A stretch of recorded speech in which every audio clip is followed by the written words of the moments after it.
Good afternoon po sa ating lahat. Salamat sa Panginoon sa ating afternoon worship. And bago po lahat yan, we have a few announcement lang po. So this coming Saturday, we are invited especially sa mga seniors natin sa gaganaping Seniors Fellowship sa MCBC. And we also have a couple fellowship sa February 13. This is Friday sa MCBC din po. So invited po ang mga couple sa gawain na to. At patuloy po nating ding ipanalangin ang ating nalalapit na Reformed Baptist Family Camp this coming April 2 hanggang 4. And they also have a pastoral conference February 2 hanggang 5. Sama din po natin yan sa ating panalangin. Nawa ang Panginoon sa hapon na ito ay patuloy na kumilos at patuloy din tayong gisingin ng Banal na Espiritu sa pakikinig ng kanyang mga salita. Tayo pong lahat ay tumayo. Awitin po natin ang ating unang himno, number 704.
Salamat Panginoon sa hapon na ito na muli mo kaming dinako upang ikaw ay aming sambahin at duwalhatiin. Panalangin namin na kami iyong tulungan, inyo rin kaming gabayan at ingatan ng aming mga isip, maging aming mga puso na sa aming pagsamba sa inyo, wag nawa itong maging malamig. Kundi tulungan mo kami na aming pagsamba ay maging katanggap-tanggap sa iyong harapan. At nawa patuloy ka namin na mapapurihan, maging sa aming mga awitan, maging sa pagbasa ng iyong mga salita, maging sa pagkakaloob, at higit sa lahat, sa pakikinig ng iyong mga salita. Maluwalhati ka, O Panginoon. Ito ang aming dalangin sa pangalan ni Jesus. Amen. Tayo pong lahat ay umupo at patuloy po tayong umawit sa ating pangalawang himno.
Tayo po'y dadako sa ating scripture reading.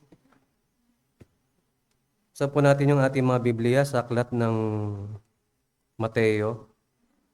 Mateo 20. Matthew chapter 20 verse 1 to 16. Sabi po dito, sapagkat ang karya ng langit ay tulad sa isang tao na pinuno ng sambahayan na maagang lumabas sa umaga upang umupa ng mga manggagawa para sa kanyang ubasan. Matapos makipagkasundo sa mga manggagawa ng isang denaryo, sa isang araw ay kanyang isinugo sila sa kanyang ubasan. At paglabas niya ng 3 oras, nakita niya ang iba sa pamilihan na nakatayong walang ginagawa. At sinabi niya sa kanila, pumunta rin kayo sa ubasan at anumang nararapat ay ibibigay ko sa inyo. At pumunta sila. Paglabas niyang muli ng malapit ng 6 na oras at 9, gayon din ang ginawa niya. At nang malapit na ang 11 oras, lumabas siya at nakakita siya ng iba na nakatayo. At sinabi niya sa kanila, bakit nakatayo kayo rito sa buong maghapon na walang ginagawa? Sinabi nila sa kanya, sapagkat walang umuupa sa amin. Sinabi niya sa kanila, pumunta rin kayo sa ubasan.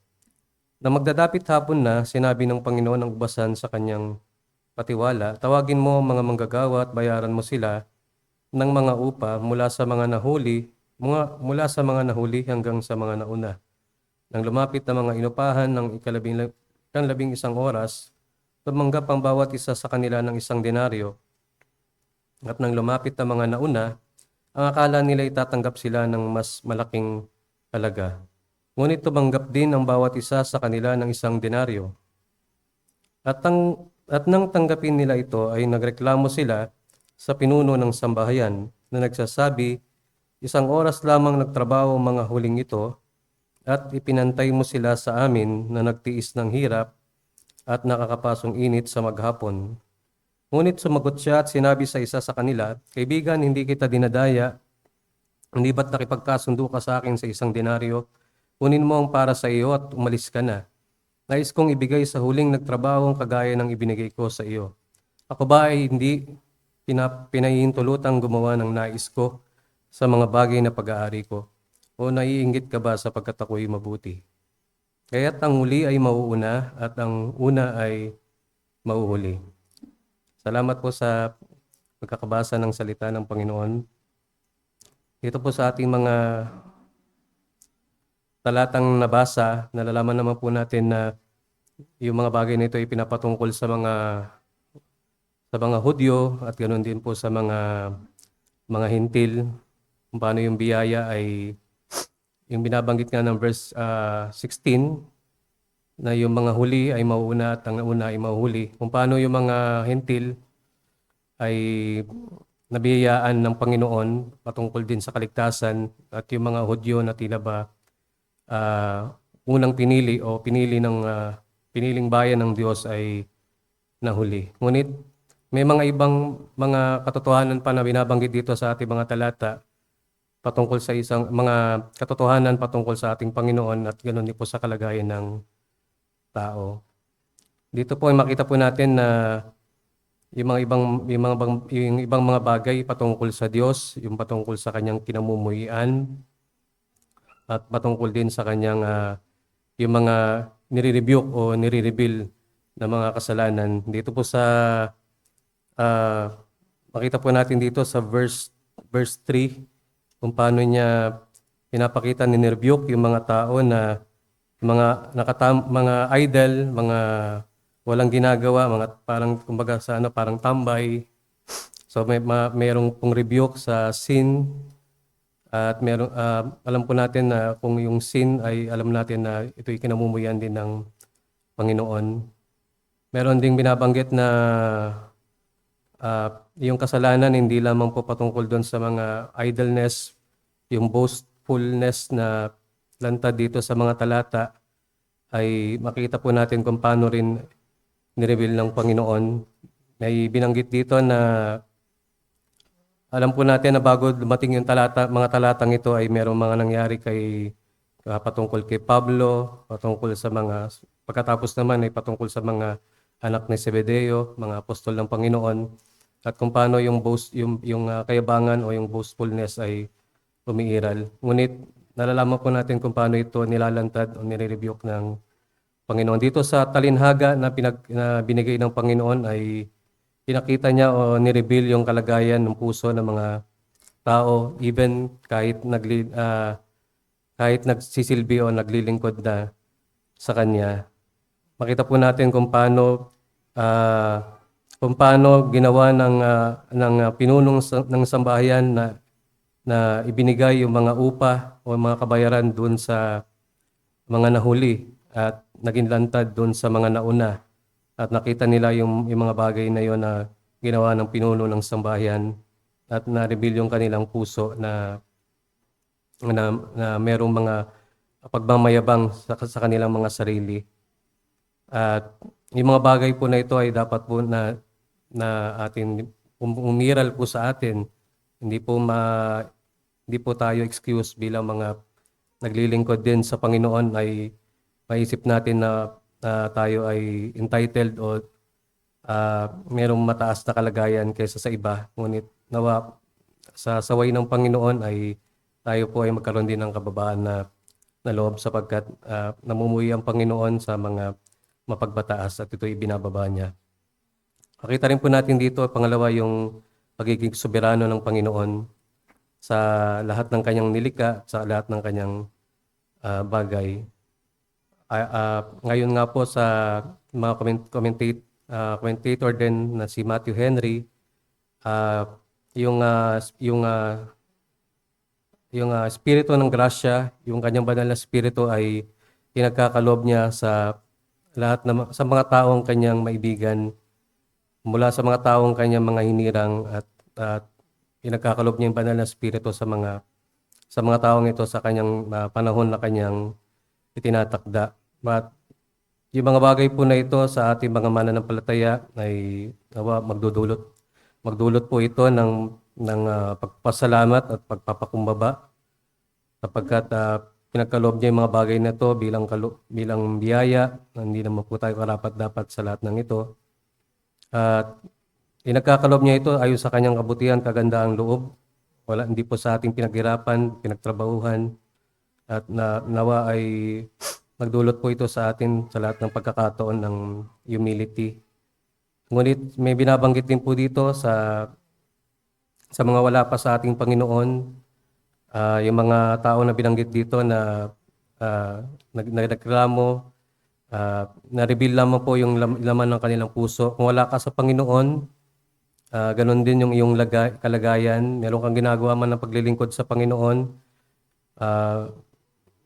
either sa ministry na ginagawa mo o kung wala ka pa sa Panginoon, yung mga good works na tinutukoy mo, na iniisip mo na nagpapaging mabuti o magiging matuwid ba sa harap ng Panginoon, ito ay lahat ay boastfulness o kayabangan sa harap ng Diyos.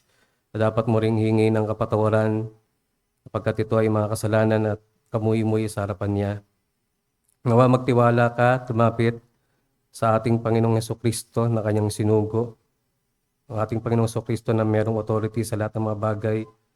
At yung ating Panginoong Jesucristo na nagpakita ng tunay na kababaan na loob, na Diyos na dakila at kataas-taasan, ngunit pinakita yung kanyang kababaan na loob doon sa krus ng Kalbaryo. Nawa lumapit ka sa ating Panginoong Jesucristo, kaibigan, at sa kanyang bulang ilaga kanyang pagtitiwala. Tawagin po natin si Pastor.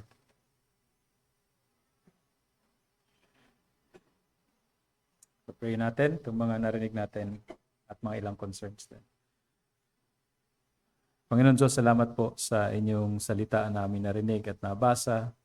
Salamat sa inyong biyaya na tumatawag, pumupukaw at nagkakaloob ng kaligtasan kahit sa anong landas, kahit anong oras at anumang lagay namin sa buhay. Amen, Diyos. Gaya na nakita rin namin kung paano na gaya dun sa parable na yon na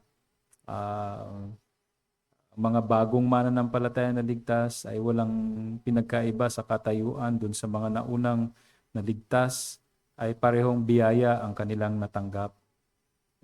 Wala kaming dapat pareho ipagmalaki sa inyong harapan. Wala kaming dapat assert sa inyong harapan, O aming Diyos. For we are all deserving of your wrath. Yun ang karapat-dapat sa amin.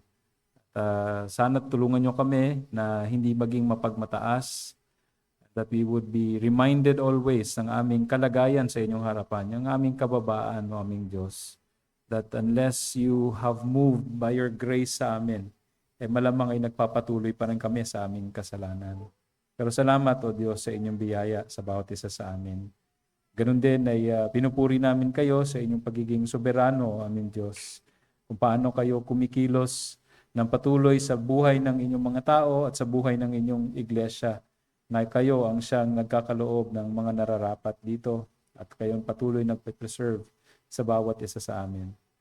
Salamat o aming Panginoon sa inyong pagsama rito sa gawain sa Cavite, na kung saan ay nagpapatuloy mga kapatiran na naglilingkod sa inyo, nagtitipon amid sa kanilang mga nararanasan at naranasan, ay kayo po ang siyang pumapagitna sa kanila. Nawa magpatuloy ito at ganun din na sa inyong biyaya, O aming Diyos, ay sa nalalapit na panahon ay pagbuklodin nyo nga po sila bilang isang ganap na iglesia.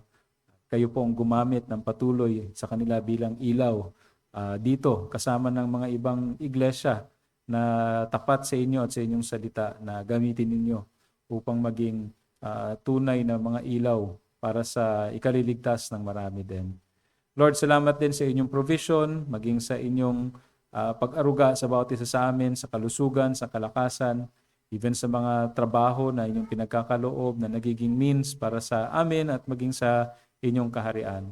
Kaya Lord, patuloy naming nilalapit sa inyo ang patuloy na ginagawang mga interview process, at nawa, O Diyos, sa pagtapos nito ay tunay nga po magkaroon ng tunay na kagalakan na kayo ang siyang kumilos at kumikilos sa aming kalagitnaan dito sa Herald of Grace. Kaya Lord, samahan niyo po kami sa mga natitirang gawain pa sa bagay na ito, pero sana hindi magtapos dito. Patuloy naming inaasahan ang inyong tulong, kasi maliban na kayo'y sumama sa amin, magiging walang kabuluhan itong pagtitipon at pagsasama namin. Gaya ng sinabi ni Moses, kung hindi man lang kayo sasama sa amin, hindi na lang po kami pupunta doon. Lord, sana ganun ang tibok ng bawat isa, ng puso ng bawat isa rito, na kayo ang siyang namumukod tangi, kayo ang siyang maitaas sa aming kalagitnaan, at hindi kung sino man, O aming Diyos.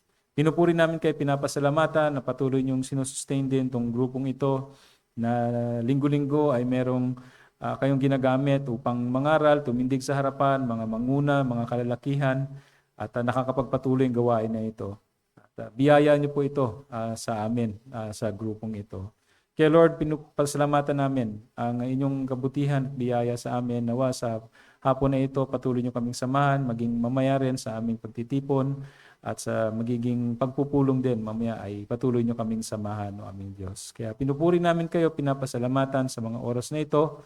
Kinukumit ito sa ngalan ni Kristo Jesus. Amen.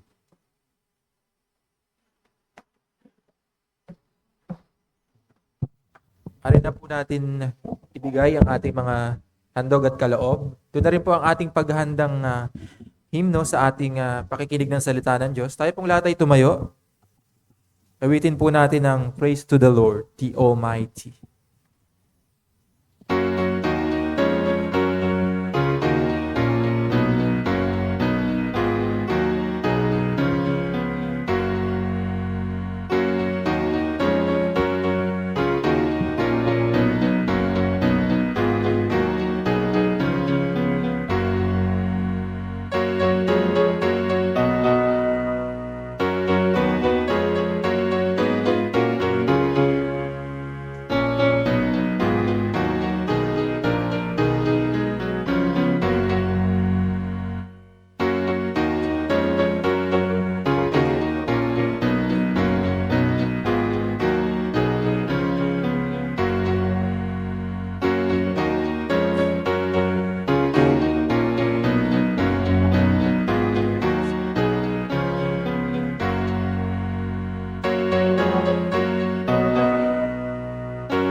Salamat, Panginoon, sa mga handog at kaloob na ibigay ng aming mga kapatid, ng aming mga kaibigan at aming mga bisita. Tuloy naming dinadalangin na nawa ito ay magamit namin, lalong-lalo na po sa pagpapalawak ng iyong ibanghelyo. Dalangin namin na patuloy mo kaming tulungan na ihanda sa aming pakikinig ng iyong mga salita. Tulungan din ng aming lingkod na iyong gagamitin. Bigyan mo siya ng lakas at ng karunungan na maipahayag ang iyong talino. At hindi nawa siya ang makita, kundi ang aming Panginoong Hesukristo lamang. Magligtas ka po ng mga kaluluwa sa hapon na ito. Ito po ang aming samot dalangin sa pangalan ni Jesus. Amen. Pastor.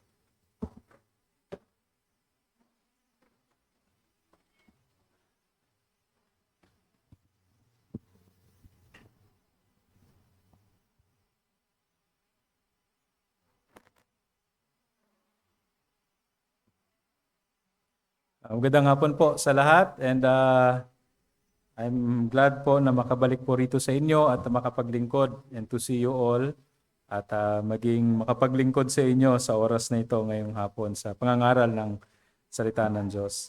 Nais ko pong i-draw ang inyong attention dito sa, in fact may mga ilang talata lang tayo na titignan as we go along, pero gusto ko pong dalhin itong mensahe with regards to the Christian joy. And when we speak of the Christian joy, nilalagyan po natin ng label na Christian. Kasi pag sinabi nating joy lang in a general sense, marami pong iba-ibang panukala or understanding when we speak of joy. And yan yung po reality na nakikita natin sa mundo. Pag sinabi natin joy or kaligayahan, it's usually, ang pagkakaintindi is it's a state of happiness or feeling ng gladness, kumbaga, na meron tayong nararamdaman sa ating puso na usually based sa mga circumstances, sa kaganapan sa ating paligid at kung ano din ang meron o wala tayo. So usually joy is subjective kung minsan, nakadepende siya sa mga bagay-bagay.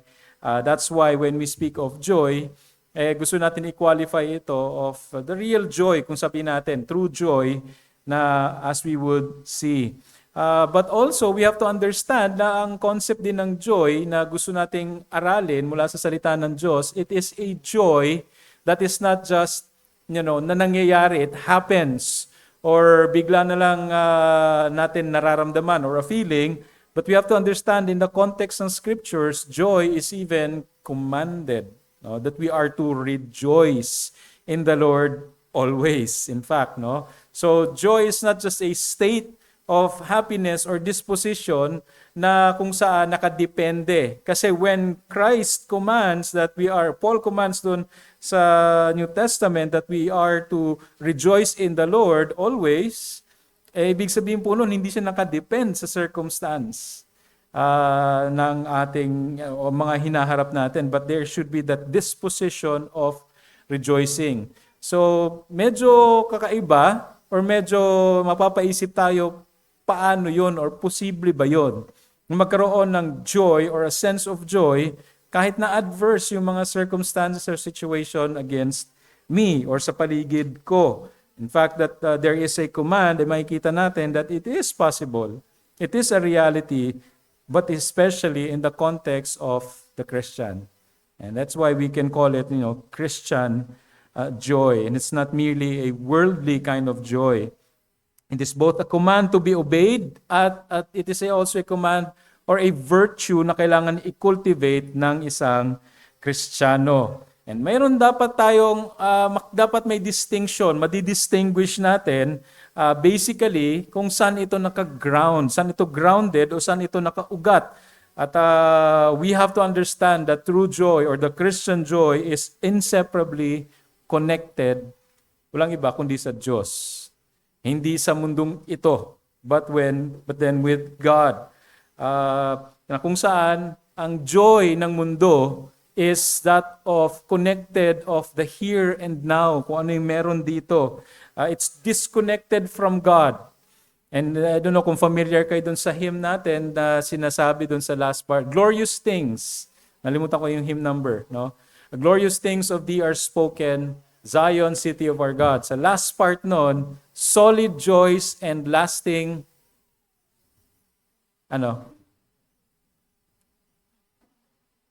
treasure or pleasure?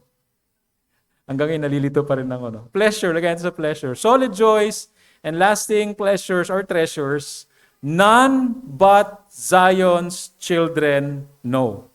So solid joys, kung baga, ang hinahanap natin as gusto nating pag-usapan at ito yung gusto nating makultivate natin as Christians with regards to such joy. And then therefore there is an implication na ang isang Kristiyano na namumuhay na in constant neglect sa pag-cultivate ng joy na ito ay ma-evidence dun sa kanyang pamumuhay.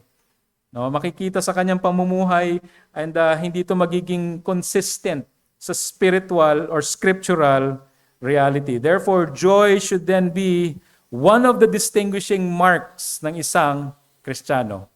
Hindi lang natin hinanapalagi may spirituality or sabihin natin na may alam ka theologically, hindi lang yung nag-church ka palagi, but we fail to remember minsan that a mark of a Christian is a joyful person.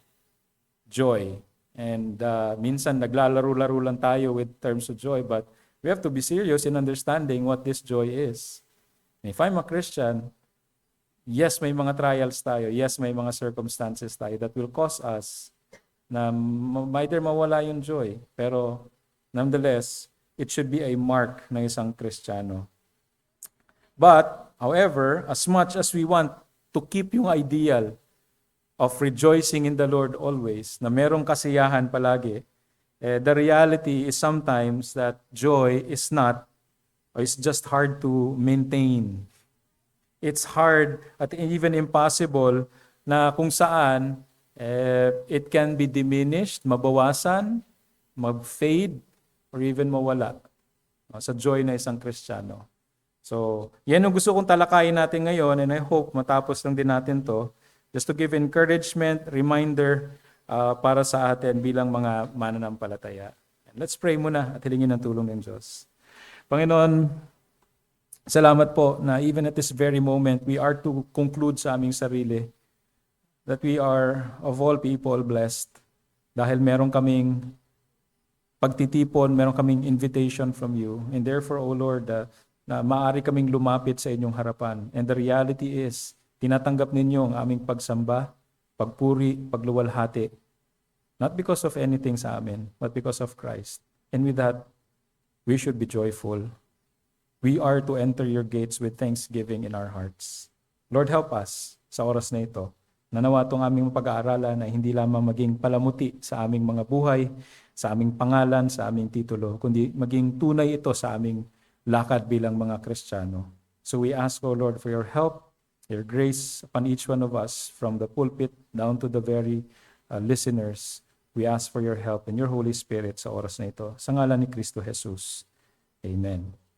So, una, tingnan natin yung reality muna of, or reality and yung reason of losing, quote-unquote, joy. Yung reality is that, kung malaman natin, or since alam natin yung context kahit papano what the Christian joy is, that it is the purest of joy and truest of joy na ito ay nakaground sa Diyos. In particular, sa finished work ni Christ. Doon nakaangkla yung joy ng isang mananampalataya. At dahil doon, meron tayong ugnayan sa Diyos. At pinagkaloob niya yung kanyang banal na spirito sa atin. And that's why, isa sa mga bunga ng banal na spirito is love, joy. So it is that reality that a Christian has joy. It is also worth knowing that while we remain dito sa mundong ito, this is the reality. Sin is present. Sin is present, and therefore joy will inevitably be affected. Naapektuhan talaga, one way or another, yung joy. Now, the primary culprit is none other than sin. None other than sin. Sin is any contradiction at perversion of the very nature and character of God. Kaya nga sa isang Kristiyano, when there is sin, there is sin in the vicinity, there is grief. Walang joy. Bakit? Kasi for the Christian, alam niya na ito'y perversion or contrary sa nature at character ng Diyos. And God is grieved. God is not pleased with it. And for the Christian na mayroong ugnayan sa Diyos, na kumikilala sa Diyos bilang kanyang Diyos, you will be affected. Kung hindi ka manampalataya, I understand, wala kang pakialam. Kung malalapastangan yung pangalan ng Diyos. I would understand yung bagay na yon. But for the Christian, sin affects yung joy. The effect yung na ito of sin works both ways. Whether ikaw yung gumagawa ng kasalanan or ikaw yung ginagawa ng kasalanan, there will be an effect of joy diminished or even being grieved because of sin. Masasabi mo sa sarili mo in both ways that something is not right. Merong something na hindi tama. Either kung ikaw yung gumagawa or ikaw yung ginagawa. And as the Christian life is governed and lived in accordance sa katotohanan ng salita ng Diyos, maaari niyang ma-experience true joy, yung true joy dahil siya ay nagiging consistent sa pamumuhay niya with the new creation ng Diyos. May kaligayahan dito. One that is inclined to holiness. Pero, once ang kasalanan ay nandiyan or yung kasalanan ay mag-permeate sa buhay ng isang manampalataya, it disrupts yung fellowship na ito at yung communion with God. Nadi-disrupt yung communion na ito. Joy most certainly will be affected or even diminished. It grieves the spirit na nananahan sa isang manampalataya sa Galatians 4:30, which in turn grieves the believer as well. Psalm 32 verse 3, ano sabi ni David? When I kept silent about my sin, my body wasted away through my groaning all day long. There's a physical aspect even sa kasalanan na apektado hindi lamang yung saloobin natin but yung ating physical na kalagayan. Psalm 51 verse 12a, restore, sabi ni David doon, restore to me the joy of your salvation. What does that imply? Kung sinabi mong restore, di nawala. Or apektado that it needs restoration. Why was it taken away? Bakit nawala ito? Bakit nasabi ni David, Panginoon, ibalik mo sa akin yung kaligayahan ng inyong kaligtasan? Obviously, there was sin. At yun naman in fact yung context ng Psalm 51. At bagaman, masasabi natin sa konteksto ng mga hindi mananampalataya, there is sorrow. There is grief na nagdeterminate sa kanyang sarili, sa mga unregenerate. Paul would call it, sabi sa 2 Corinthians 7:10, as worldly sorrow. Yung hindi mananampalataya, hindi natin pwedeng i-discount yung fact na pag may nagawa silang kasalanan, merong grief, merong sorrow. But Paul calls it a worldly sorrow. A worldly sorrow, which entails walang genuine na grief na may kinalaman sa Diyos. And that's what he said in 2 Corinthians 7:10, for the sorrow that is according to the will of God produces a repentance without regret, leading to salvation, but the sorrow of the world produces death. It's a worldly sorrow. It terminates dun sa kanyang sarili. Sarili na yung tinitingnan niya. Bakit may sorrow? Dahil sa kasalanan, baka dahil dun sa nagawa niyang yun, nalungkot siya. Bakit? Kasi nahuli siya. Or perhaps, natigil yung kasiyahan niya. Yung enjoyments niya, yung desires niya, yung ambition niya. And even yung satisfaction or comfort ay naapektuhan. Kaya merong grief. Hindi ko na magawa to, hindi ko na ma-enjoy to dahil nahuli ako, dahil nagkaroon ng epekto sa akin. Is that sorrow that's according to God? Is that genuine repentance? Sa tingin nyo? Of course not. It doesn't terminate sa Diyos na may magpagpapakumbaba. Ang itsura ng repentance na merong tunay na epekto ng joy was yung kay David. There was humility. Kahit na siya'y hari, nagpakumbaba siya sa harapan ng Diyos. It wasn't a worldly sorrow. So that's the main culprit, sin. Sin is the primary culprit of losing joy. Pero meron ding mga correlated na mga reasons. Sin in general, yes, but also ito, yung correlated na reason is a fallen world. Itong mundo natin mismo, yung general na effects ng kasalanan ay apektado yung lahat ng created order. Nung pumasok yung kasalanan, this orderly creation ng Diyos was radically affected. You don't want to say na pumangit, but everything in it, everything na sa creation ng Diyos, starting with man, has been affected by sin. Unideal circumstances ngayon ay present and therefore affecting joy. In fact, day to day, gigising at gumigising tayo na merong mga unideal na circumstances. Why? Because of sin, because of the fallenness na mundong ito. Physical maladies or sakit. I'm not saying na we will go, full dito na pag sinabing may sakit, there's a spirit of sickness.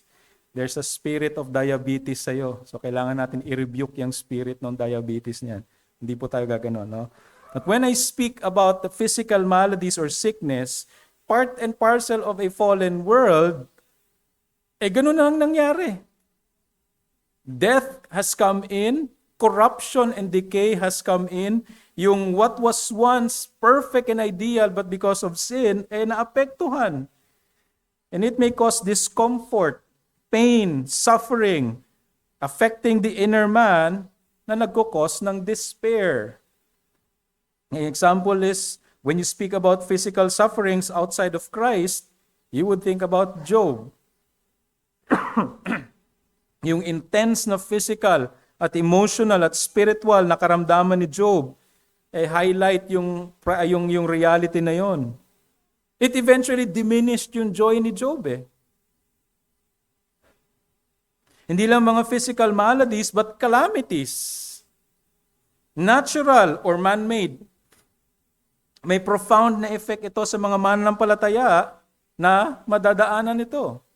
Hindi naman po na nangyayari pag bumagyo,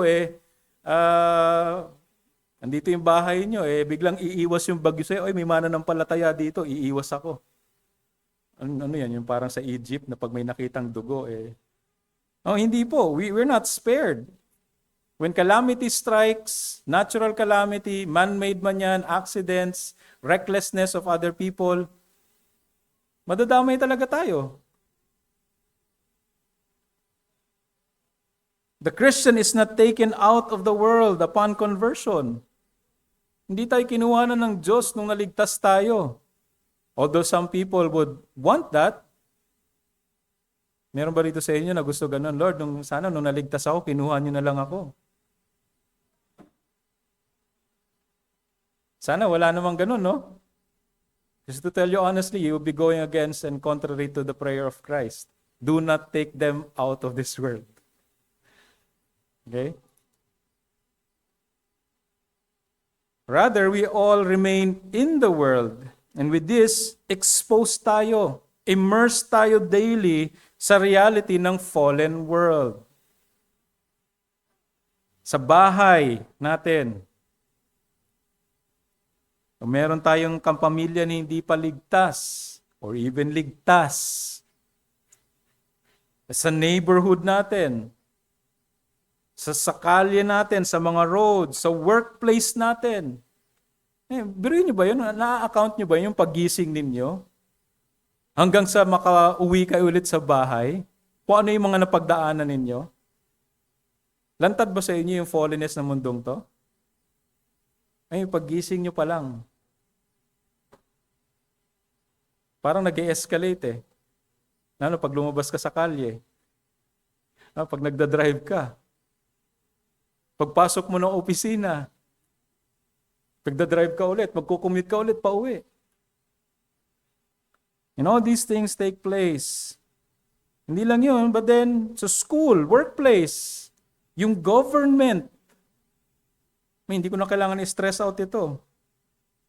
Leisure places, and etc. All fronts of our life is affected by sin. Namumuhay tayo sa mundo na kung saan ang prevailing system is that of ungodliness or godlessness. It is yung root nito na kung saan niya yung law and the glory of God is not regarded or hinahanap. 1 John 5:19, we know that we are of God and the whole world lies in the power of the evil one, sa influence ng ating kaaway. Therefore, tayo bilang mga mananampalataya, habang pinipursu natin ang obedience sa Diyos na merong kagalakan, counter yung ating direksyon sa mundong ito. It's a fallen world. As Christians aim to pursue obedience at allegiance kay Christ as Lord sa lahat ng areas ng kanyang buhay, you will be confronted in many ways, hindrance and obstacles sa iyong buhay, as well as those inside of you. Itong external na reality ng fallen world affects the Christian joy. Yet there's another thing that is greatly affecting the Christian's joy. So na-mention natin, sin in general, yung fallen world na ito, but we have to remember, there's a more evil and sinister na bagay na kung saan ay nakakaapekto ng joy natin. That's none other than our own sinful and deceitful hearts. And mga kapatid, hindi ito nakaschedule. It's simultaneous. Ito ang mundo, ito ka ngayon, at nangyayari yan sabay. So all the more, parang sabihin natin, sabay-sabay yata, parang hindi ko kayang, how can I rejoice sa bagay na ito? The deception arises when, sabi ni James, we are carried away and enticed by our own lusts, our own passions and appetites na contrary sa Diyos. Sa kalooban ng Diyos, mayroong pangako ito na may kaligayahan daw at pleasure, instant na kaligayahan or gratification of the flesh. Pero gaya ng karamihan na pangako ng kasalanan, ng dyablo, is that it leaves you empty and flat. Hanggang pangako lang pero wala talaga. Many times, much worse, ang promise nito ay it would leaves you even worse than you were before. And we have to remember that there is a great tempter, Satan, our enemy. Sabi ni James, sa James 1:14-16, but each one is tempted when he is carried away and enticed by his own lust. Then when that lust has conceived, it gives birth to sin. And when sin is accomplished, it brings forth death. So yung puso mismo natin ay may inclination because of remaining sin sa mga pita at layaw ng ating laman. Hindi naman po nangyari nang ikaw ay naligtas, nawala na yung mga inclinations na yon. So kung ano yung exposures mo sa kasalanan bago ka maligtas, hindi ibig sabihin na kung ikaw ay maligtas, biglang mawawala na lang yon magically. In fact, baka mag-intensify nga ngayon yung panawagan ng laman. Pero ang kaibahan is nasa iyo yung presensya ng banal na spirito. Merong desire at kakayanan na masupil itong pita ng laman na ito.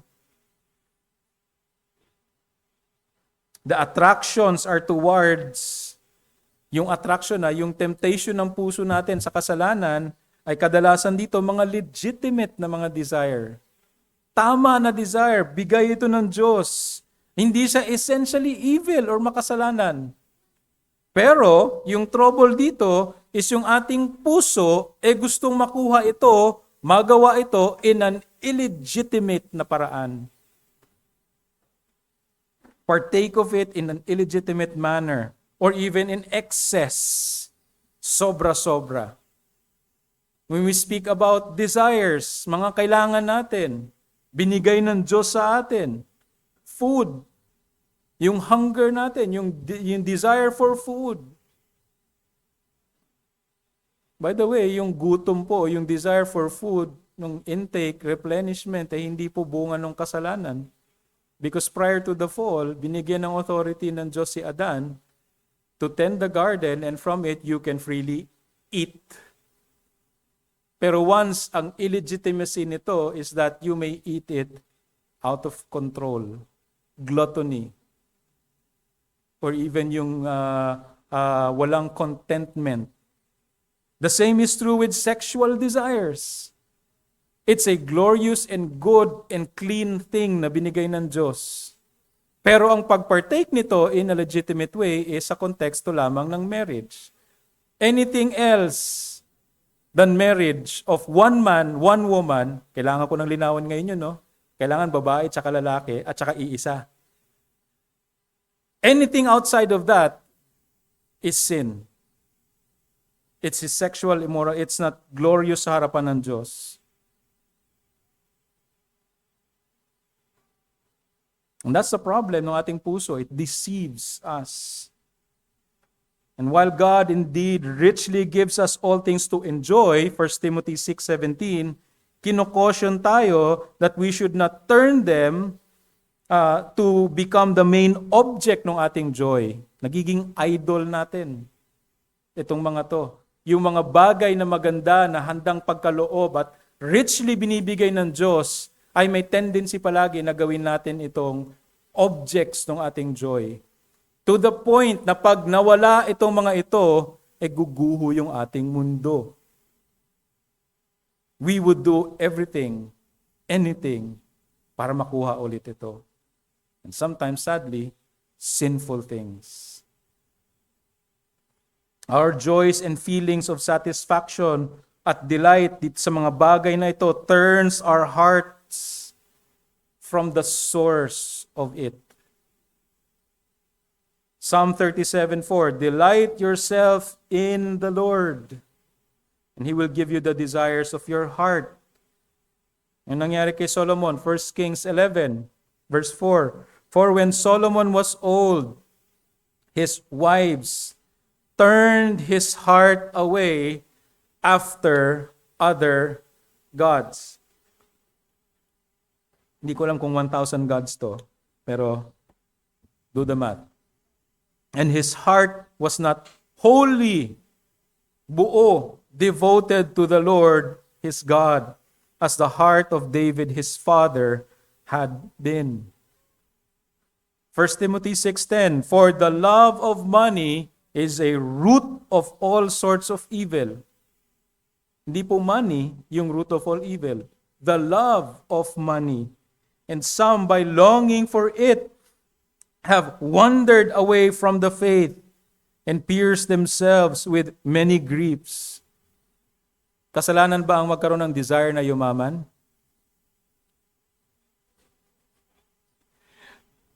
Sinabi ba rito masama yung mag-desire ng mayaman?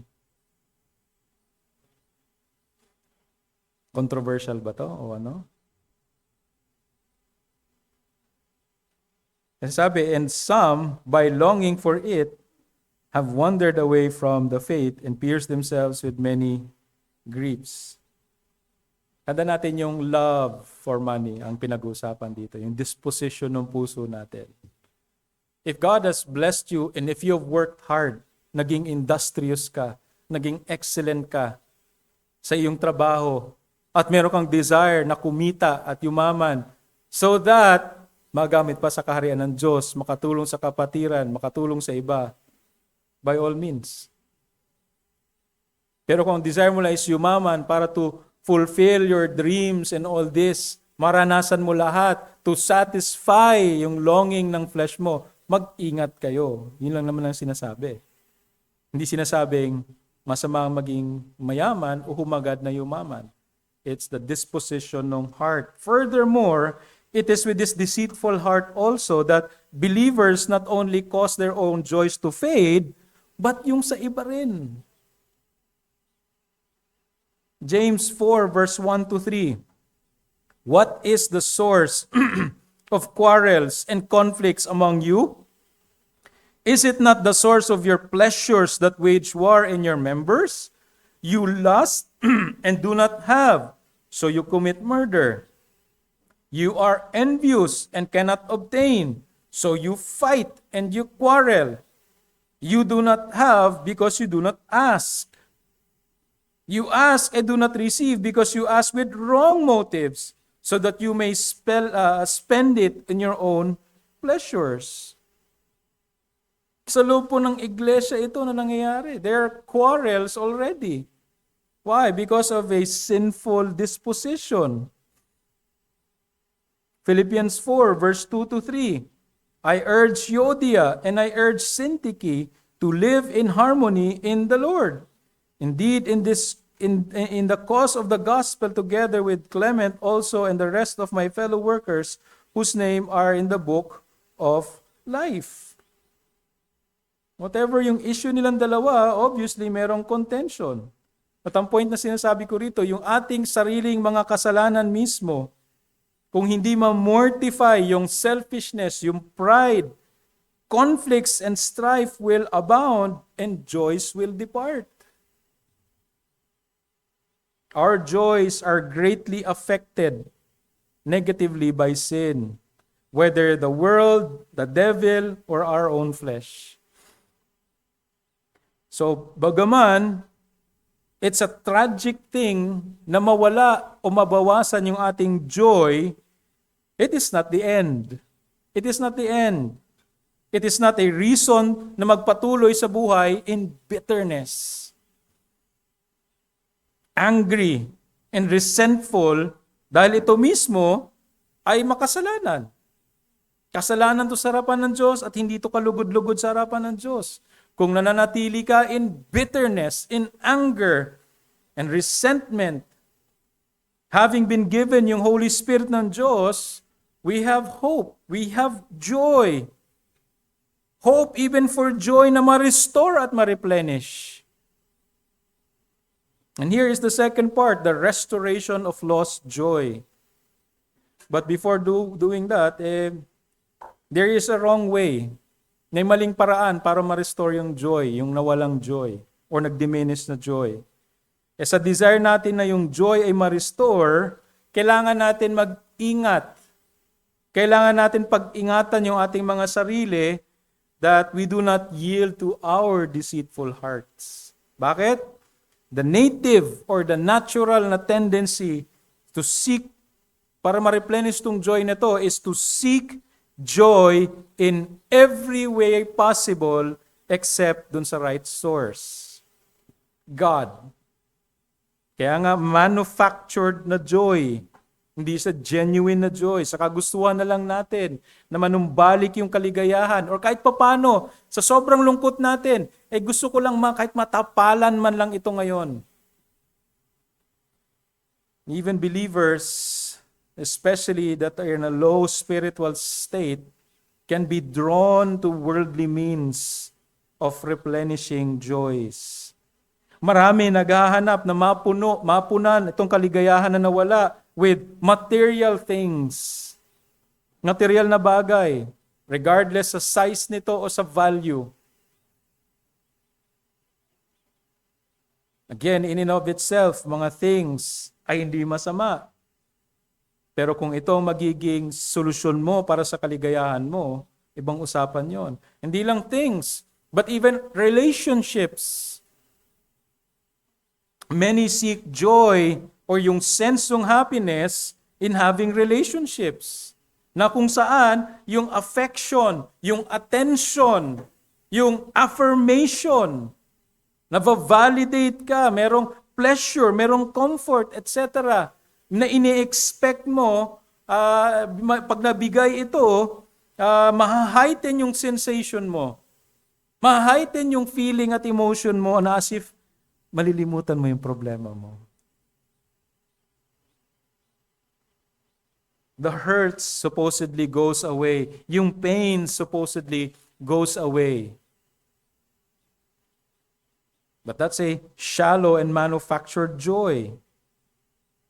And in fact, ang reality is, people who are drawn sa ganong klaseng situation, once that also fails, ay mas malaking heartbreak at heartache. So anong hahanapin mo sunod?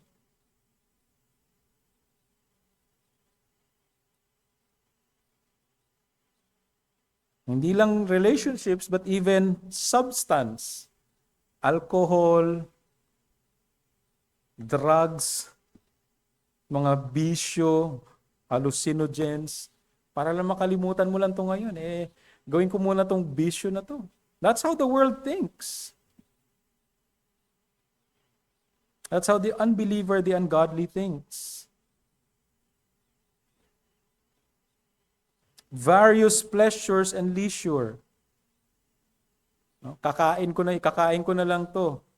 Ang tawag doon, revenge. Ano ko? Nalimutan ko na yung term. Travel, revenge travel. May mga ganyan. Sa mga hobbies, sports, recreation. Again, walang masama sa mga bagay na ito. Pero kung ito yung titingnan natin na joy, ultimately, na ma-replenish yung joy natin, it's very temporary. It's not long-lasting. Again, though nothing wrong with this, except yung mga vices siguro, they bring certain enjoyments. They are not to be the foremost consideration sa believer para ma-replenish yung lost joys. These are temporary escapes. Temporary lamang ito na kalayaan, kumbaga, mula dun sa nagkukos ng joy mo na mawala. In order na to forget present sorrows, but do not give lasting and deeper joys that is able to touch the soul. If that's the wrong way of manufactured joy, then the right way is none other than the joy of the Lord. The joy of the Lord. Kaya nga sabi, rejoice in the Lord. The true source of joy is God Himself. And since the believer has the Spirit of God in him, hindi na tayo malayo, mga kapatid. God is with us. There's not only a possibility but a guarantee na kung saan itong true joy na ito ay mare-restore. Again, it is the fruit of the Holy Spirit. It is a mark of the believer na magkaroon ng disposition ng joy. In our sin, sa inyong kasalanan, that lost joys because of sin, repent and remember. Sabi ni David kanina, di ba? The more niya hinuhold at naging silent siya sa kasalanan niya, mas lalong nagngingit-ngit yung kanyang saloobin at kanyang katawan mismo. What happens? 9 months na kinikimkim ni David nung pagkakasala niya kay Bathsheba until such time that Nathan the prophet confronted him. And then he repented of it. As we draw near to God, we are reminded of a great and sobering reality. Yung replenishment na ready para sa ating joy ay hindi ito mystical o parang alam mo yun, parang kang nasa isip mo lang na kailangan ng internal na meditation. Rather, it is the refreshing remembrance of the great salvation and forgiveness of your sins. Dun sa tinapos na gawa ni Jesus. Kung sin ang nag-cause ng replenish ng joy na nawala, repent. Repent and be restored. Hindi mo kailangan magkunwari sa harapan ng Diyos. And therefore, if we are to be refreshed and our joys ma-rekindle, we confess and repent our sins. Why? Because there's forgiveness in Christ.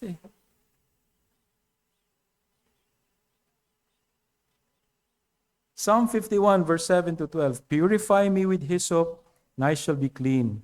Wash me, and I shall be whiter than snow. Make me to hear joy and gladness.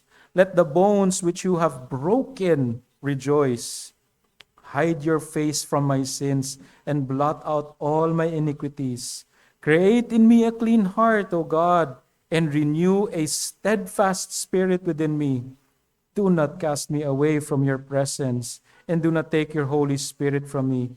Restore to me the joy of your salvation, and sustain me with a willing spirit. Psalm 32, verse 1 to 2, how blessed, how happy is the man whose transgression is forgiven, whose sin is covered. How blessed is the man to whom the Lord does not impute iniquity, and in whose spirit there is no deceit. In sin, repent and return. Return and as well as remember that there's forgiveness in Christ. Huwag mo nang patagalin. Magpakumbaba ka sa harapan ng Diyos. And pray just as David prayed. In distressing times, not necessarily sinful occasions. Ano magiging remedy? Anong sinasabi ng Diyos with regards to lost joys because of distressing times? Cast your anxieties upon Him. Yung joys are overshadowed by your sorrows, by your woes.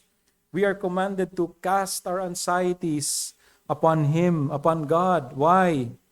Sabi ni Peter, 1 Peter 5:7, casting all your anxieties on Him because He cares for you. You know yung word na sinabing care dyan? He is towards you. His face is towards you. Nakatingin, yung disposition ng Diyos ay hindi nakatalikod sa iyo. His face is literally towards you. He literally is looking at you. The God of the universe. Baka marami siya masyadong minamanage ng mga bagay. No. His face is towards you, kapatid.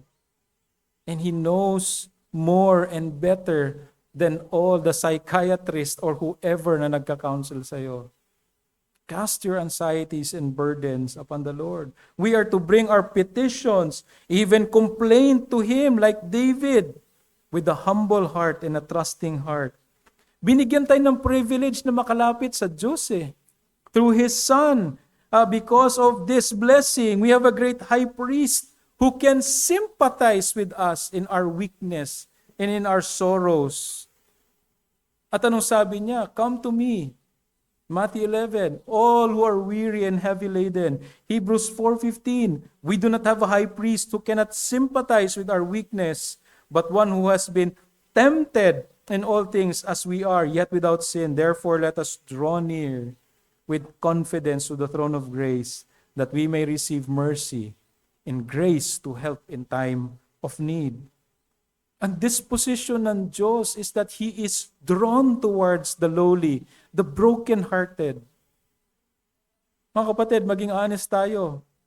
Not all the time, ganun tayo. In fact, sometimes medyo iwas tayo sa mga taong basag na. Sabi natin, paulit-ulit na, parang wala nang kaligayahan tong tao. Pati ako nadadamay. Pati ako nadi-discourage na rin sa discouragement niya. Parang kailangan namin pareho na ma-encourage. But God is not like that sa atin. He is drawn towards the lowly, the weary, the broken, and the contrite in heart. Psalm 51 verse 17. Matthew 11:28-30. Come to me, all who are weary and heavy laden, I will give you rest. Not just to cast our anxieties upon Him, but regard His wisdom and sovereignty. Romans 8:28. We know that God causes all things to work together for good.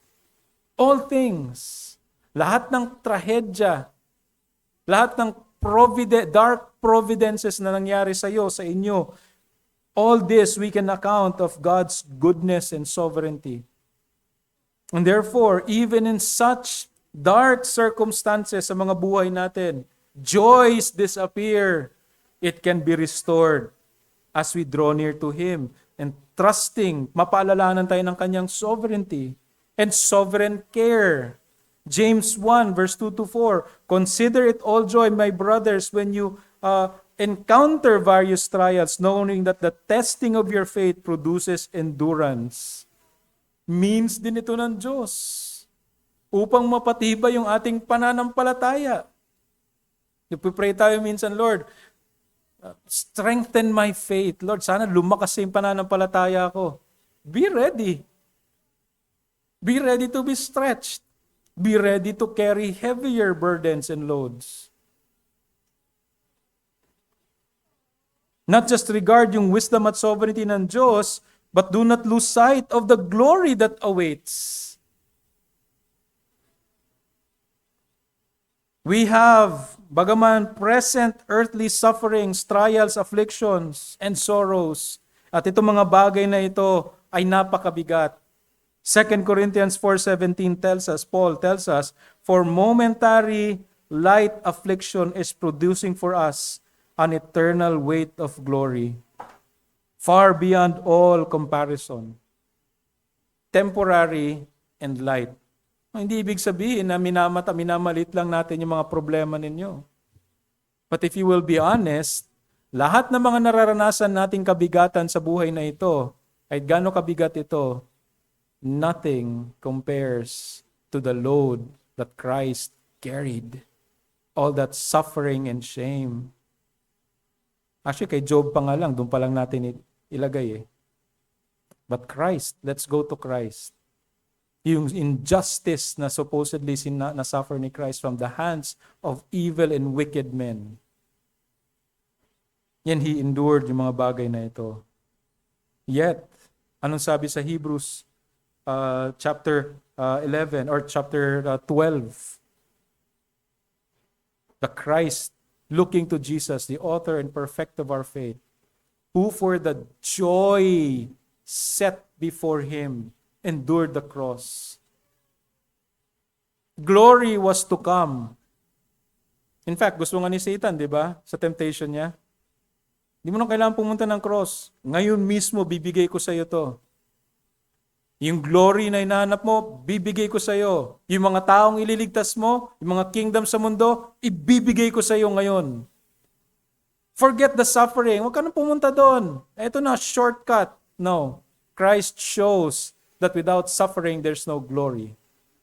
How much more tayo mga kapatid, as disciples and followers of Christ, servants of Christ, ang sabi ni Jesus, kung yung amo, yung master, has been ill-treated and mistreated, don't expect na hindi din gagawin sa inyo. If they hated me, they will hate you. And if I suffered before glory, you should suffer before glory. Before glory, there is suffering.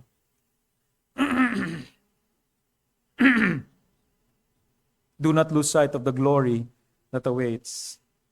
And fourthly, remember that He will abide with us and will never leave us nor forsake us.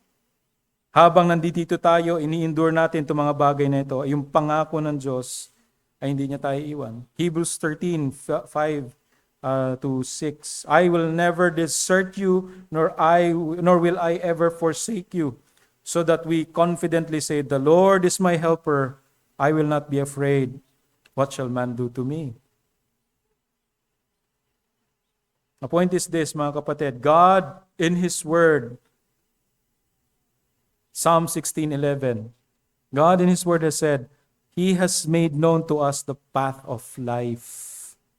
And in such path ng life na ito, pinagkalob niya ang kanyang salita, at kung tatahakin na ito, there are various trials and difficulties.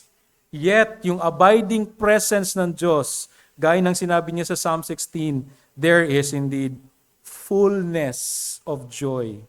Hindi lang joy, here and there, fullness of joy. Sabi sa Psalm 16:11, you will make known to me the path of life. In your presence is fullness of joy. In your right hand, there are pleasures forevermore. His abiding presence, there's fullness of joy. True pleasure that transcends the earthly and temporal joys. Last verse, John 15:11. These things have I spoken to you, Jesus nagsasabi, that my joy might remain in you and that your joy might be full. Not half, not three-fourths, fullness of joy. Some, yung kanina sinabi ni David, in your presence there's fullness of joy. Sino yung nagsasalita sa John 15? Isn't this God incarnate who dwelt among us? And therefore, masasabi ni Jesus, in my presence, in my coming, in my departure, I have said these things that your joy will remain and that you may have it to the fullest. Sino yung kausap niya? Mga mananampalataya sa langit? Hindi. Mga disipulo niya sa lupa na iiwanan niya na. And imagine all the troubles na kanyang naiisip at nararamdaman ng mga disipulong yon. Aalis na yung ating master. Saan tayo pupunta? Anong mangyayari sa atin? He said, you will have fullness of joy. And remember after ascension kung ano nangyari. When the Holy Spirit came, kung anong boldness meron sila compared prior. They died. They were willing to die for their master, for the sake of the King. Sa ating pagtatapos sa mga application, tanda natin that despite the reality that sin, sorrow, sufferings will be with us hanggang sa mamatay tayo dito sa mundong ito, papuri sa Diyos that there is fullness of joy in His presence, in Him. Pinangako ng Diyos, there's restoration of lost joys in Him once our eyes are on the right path. Therefore, pursue and cultivate solid joys that remain and not merely earthly na temporal joys. Pursue yung joys na sinasabi ng Diyos. Hindi dito sa mga manufactured at temporary joys. Cast your burdens upon the Lord and give your joys and have your joys replenished, refreshed, in view of the great grace na meron tayo sa kaligtasan natin na kay Kristo Jesus.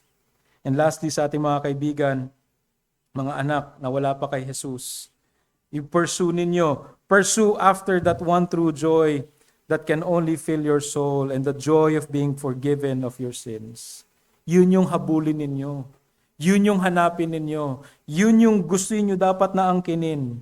Being found acceptable sa harapan ng isang banal na Diyos. Hindi dahil sa iyong kabutihan or anything sa inyo, but in the perfect righteousness of Jesus Christ. That's the joy na hinahanap mo dapat. And I urge you, kaibigan, humble yourself before God. Repent of your sins and turn to the Lord and find solid joys and lasting treasure that no one in this world can truly enjoy except those who belong to Him. Manalangin tayo. Panginoon, patawarin niyo kami if we have resorted to many ways in trying to replenish yung mga joys na nag-fade or manangawala. Whether dahil sa aming kasalanan, dahil sa effect ng kasalanan ng iba, or dahil sa reality that we live in a fallen world. O Lord, grant us that eyes and heart and mind na mabuksan o aming Diyos ng mas malawak at mas maliwanag panaliwanag ang aming makita in view of this study ng inyong salita, that you have indeed make known to us the path of life and that in your presence there's fullness of joy. O Lord, wag namin nawa makaligtaan ito. Nahanapin kayo, unang-una, that you are the fountainhead of all joys. Huwag niyo pang hayaan na malinlang ng aming sariling puso na tumingin sa kaliwa at sa kanan at kung saan man maliban sa inyo. Kung kami nga ay hahanapin namin ang tunay na kagalakan na magsasatisfy sa aming mga puso. At ganun din, o aming Diyos, sa mga wala pa sa inyo, whether sa mga asawa, anak, bisita at kaibigan na nandito. O Lord, bagabagin niyo po sila na kung anumang joys meron sila ngayon na kanilang pinangkakapitan ay napakahina at napakarupok at mawawala ng isang saglit. Pero nawa masumpungan nila ang tunay na kaligayahan na mapatawad ang kasalanan at ang langit ay at buhay na walang hanggan ay maipapangako sa kanila kay Kristo Jesus lamang. Sa ngalan niya kami nananalangin. Amen.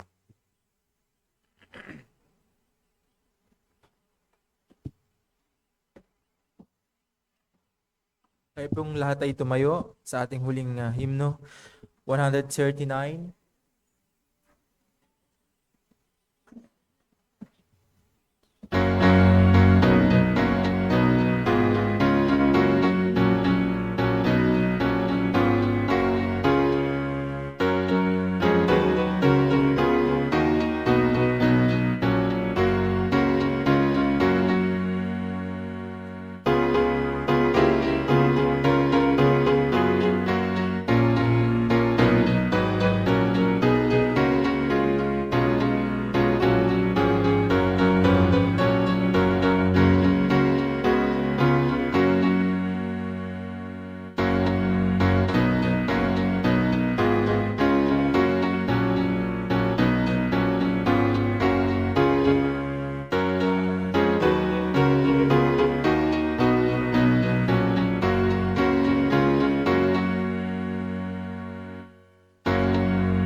Salamat, Panginoon, sa mensahe na aming napakinggan, sa pagpapaalala sa amin na ang tunay na kaligayahan hindi namin matatagpuan sa kahit anong bagay sa mundong ito. At ito'y matatagpuan lang namin sa aming Panginoong Jesucristo. Walang tunay na kagalakan sa mga tao sa mundo na namumuhay sa kasalanan. Kaya dalangin namin na ang salita mo na napakinggan ay magdulot ng kaligtasan sa mga kaibigan at kasamahan namin na wala pa sa aming Panginoong Jesucristo. At masabi nila na ito ang tunay na kagalakan. Salamat din sa pagpapaalala sa amin sa mga mabibigat na probidensya, sa mga pinagdaraanan namin na kabigatan, pagkipaglaban sa kasalanan, ay pagpapaalala buhat sa iyong salita na tunay kaming may kapahingahan sa aming Panginoong Jesucristo. Hindi namin masasabi sa aming kalagitnaan na ang aming buhay mananampalataya ay 100% na wala kaming pinagdadaanan. Ngunit ang mga pinagdaraanan namin na ito ay ginagamit mo upang kami ay lumago sa pananampalataya, sa pagtitiwala, sa pagiging banal, at sa pagiging wangis ng aming Panginoong Jesucristo.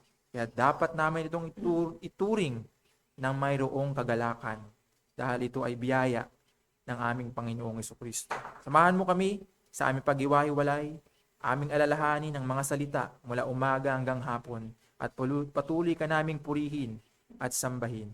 Patuloy ka mag-ingat sa bawat isa. Ito ang aming dalangin sa pangalan ni Jesus. Amen. Meron lang po tayong konting break, siguro po mga 10 minutes, and then proceed po tayo sa ating meeting. Salamat po.